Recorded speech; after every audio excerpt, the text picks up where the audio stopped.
Bienvenidos a la historia. El Castillo de la Pureza. Rafael Pérez Hernández nació en Encarnación de Díaz, Jalisco. Allí transcurrió su infancia y juventud. Se casó muy joven y se divorció a los 33 años. En un accidente ferroviario, perdió el brazo izquierdo. Cayó de un tren en marcha cuando viajaba como polizón. Esa mutilación le causó un profundo rencor y un trauma del que jamás se repuso. Poco después, conoció a una joven que lo deslumbró. Se llamaba Sonia María Rosano Y. Tenía 17 años de edad. Ella era descendiente de vascos. Al poco tiempo se casaron y decidieron trasladarse a la Ciudad de México. Se instalaron en la llamada Casa de los Macetones, ubicada en la esquina de las calles Insurgentes Norte y Godard. Una vieja casona de estilo europeo que estaba prácticamente en el abandono. Imbuido en la lectura de obras filosóficas de distintos periodos y diferentes corrientes, Rafael se asumió como libre pensador, aunque eso no lo privaba de ser devorado por unos celos terribles ante la belleza de su joven esposa, rubia y de ojos azules. Rafael abjuraba de cualquier tipo de religión. Cuando su primera hija nació, no quiso ponerle el nombre de alguna santa y la llamó Indómita Pérez Noé. Proveniente de una familia eminentemente católica, decidió romper con sus familiares. Tenía un hermano y un tío al que veía con cierta frecuencia. Eran padrinos de bautismo de sus hijos. Pero ante su nueva visión del mundo, el mundo estaba contaminado por la corrupción, la mentira, el crimen. Cuando lo comentó con ellos, no lo comprendieron. Rafael decidió que también se habían corrompido y no volvió a verlos.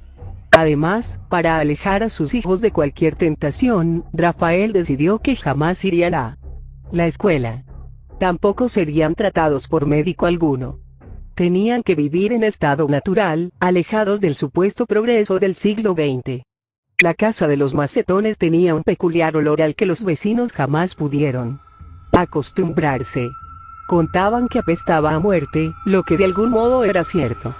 Rafael Pérez Hernández había montado una pequeña industria casera, consistente en una fábrica de venenos para ratas e insecticidas. Tenía una enorme habitación donde experimentaba. Gozaba al atrapar roedores y atormentarlos, administrándoles diferentes cantidades de venenos. Pasaba allí largas horas viéndolos agonizar, disfrutando su sufrimiento. Después de Indómita, tuvieron 2 hijos más. Pero el manejo descuidado del laboratorio provocó que uno de ellos muriera envenenado. Como Rafael se negó a que recibiera atención médica, el bebé murió.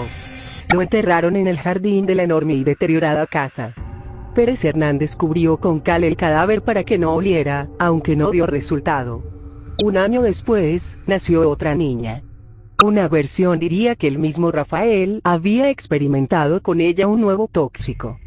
Presa de convulsiones y dolores espantosos, la bebé comenzó a vomitar sangre y espuma. La esposa de Rafael lo amenazó por primera y única vez en su vida, y él tuvo que llevar a la niña con un médico. No sirvió de nada. El doctor Rafael Medellín declaró que cuando le llevaron a la niña, de escasos 6 meses de nacida, estaba agonizando.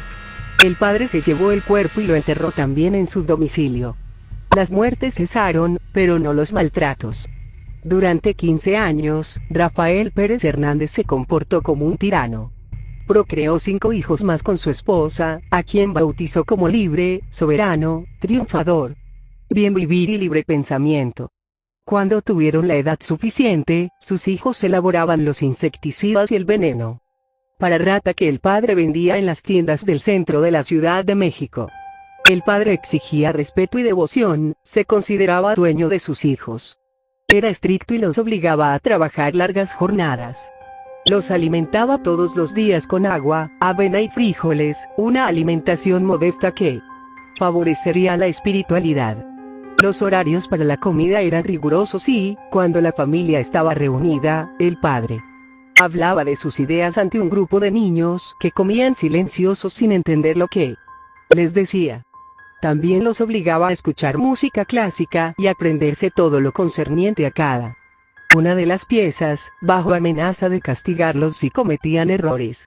Después de trabajar, reunía a su familia en un cuarto y les leía obras de filosofía. También les hablaba del mundo exterior, de todo lo que transcurría afuera de la casa, donde vivían permanentemente encerrados. Lo describía como un sitio lleno de horrores, de maldad e inmundicia. Por ello, toda visita estaba prohibida.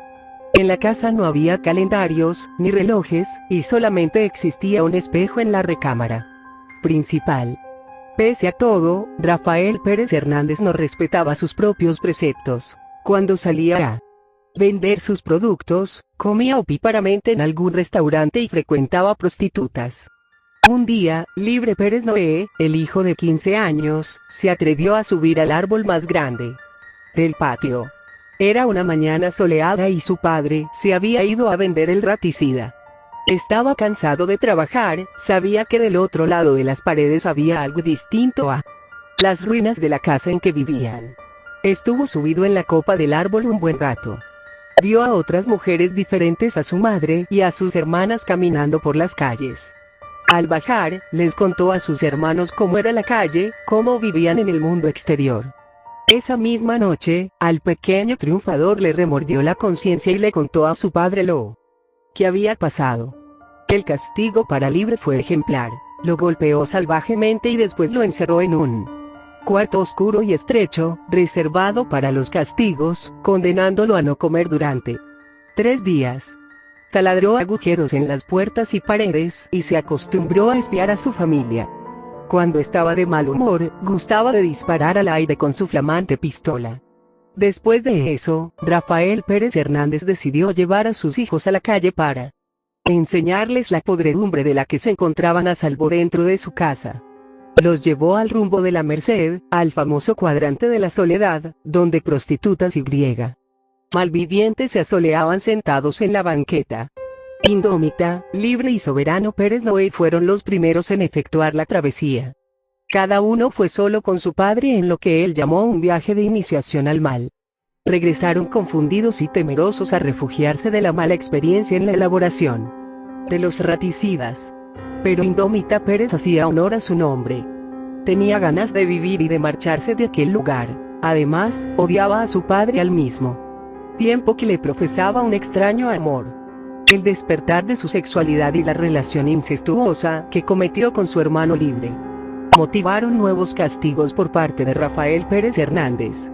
Su padre le decía que vivían en el paraíso, un paraíso terrenal que se mantenía con las ganancias de la venta de insecticidas y veneno, por ello tenían que trabajar tanto y sufrir mucho. Su padre comenzó a llevarse a Indómita con él para vender los venenos y mantenerla vigilada, pero ella se sintió atraída por el dependiente de una de las lapalerías donde su padre vendía sus productos.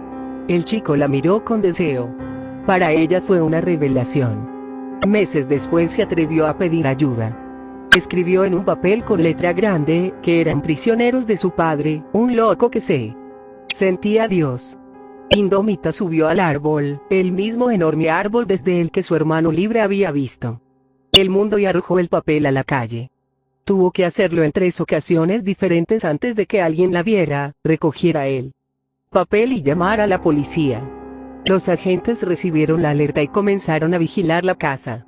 El 25 de julio de 1959, un comando irrumpió en la derruida casona y detuvieron a Rafael Pérez Hernández, quien antes de entregarse trató de provocar un incendio para quemar todo el lugar. La apariencia de los 6 hijos era la de enfermos mentales. Cuando fueron rescatados de su prisión por la policía, se mostraron azorados, ninguno hablaba bien, estaban desnutridos y enfermos. Su ropa estaba vieja y sucia, sus cortes de cabello se los hacían ellos mismos y olían mal. Las notas periodísticas recogieron sus declaraciones. Rafael Pérez Hernández negó los cargos de privación ilegal de la libertad, diciendo que sus hijos solo tratan de apoderarse del capital que ha logrado formar con muchos sacrificios. Sin embargo, todo ello es falso, pues sus hijos son todos menores de edad, no les proporciona ninguna comodidad y los obliga a trabajar en su provecho en el pequeño taller de fabricación de insecticidas que tiene en su domicilio. La investigación, llevada a cabo por el servicio secreto, merece todos los elogios, ya que para que los agentes pudieran llegar a detener a este individuo y liberar a su mujer y a sus hijos, fue necesario establecer servicios de vigilancia en los lugares cercanos a la casa.